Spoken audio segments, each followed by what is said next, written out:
अच्छा, मैं इस वक्त काबा शरीफ में खड़ा हूँ और यहाँ पर जो जनाजे पढ़ाने के लिए मैयतें आती हैं, आज आपको दिखाते हैं कहाँ पे रखी जाती हैं और जनाजे के बाद उसको कैसे उठा के लेके जाते हैं। वीडियो के साथ जुड़े रहिएगा। बिल्कुल आज जुमा है और तकरीबन 6-7 लोगों के जनाजे पढ़ाए गए हैं। अच्छा, ये है जहाँ पर मस्जिदें रखी गई हैं और इनकी नमाज जनाजा पढ़ाई जा चुकी है। अब इनके जो लवाहिकीन हैं, अजीज़ कारब हैं और जो स्टाफ हैं, वो एक एक करके मैयत को कब्रिस्तान की तरफ लेके जा रहे हैं। ये देखिएगा मक्का शरीफ में रोज़ाना 5 वक्त की नमाज के फौरी बाद इज्तिमाई नमाज जनाजा पढ़ाई जाती है।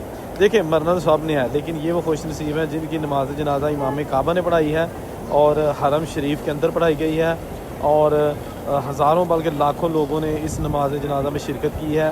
आप देख सकते हैं कि अब ये नमाज जुमा का आज टाइम था, तो मैं यहाँ से गुज़र रहा था तो मैंने देखा तो ये एक एक करके यहाँ से सारे अपने अपने प्यारों को दफनाने के लिए लेके जा रहे हैं। दोस्तों, मेरी दुआ है कि अल्लाह ताला तमाम अफराद को अपने घर की ज़ियारत नसीब करे, मक्का में आएँ, मदीना में आएँ, ज़ियारतें करें, हज करें, तवाफ़ करें, उम्रा करें। और मेरी तमाम दोस्तों के लिए दुआ है कि अल्लाह ताला हर एक को यहाँ लेके आए और जिस चीज़ की जायज़ हजात हैं अल्लाह परवरदिगार उनकी पूरी करे। ये देखें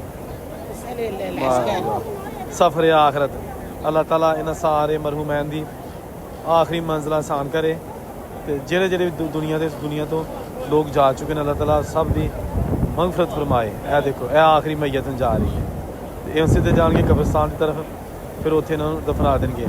ते नाल ही जेह्ड़े ते हैगे ने स्टाफ हैगा उन्हां ये रस्ता बंद कर दिता ते इत्थे सिर्फ मस्जिदां रखियां जांदियां ने। यह सारा एरिया है हरम शरीफ काबा शरीफ च। लाइक शेयर कर दो वीडियो।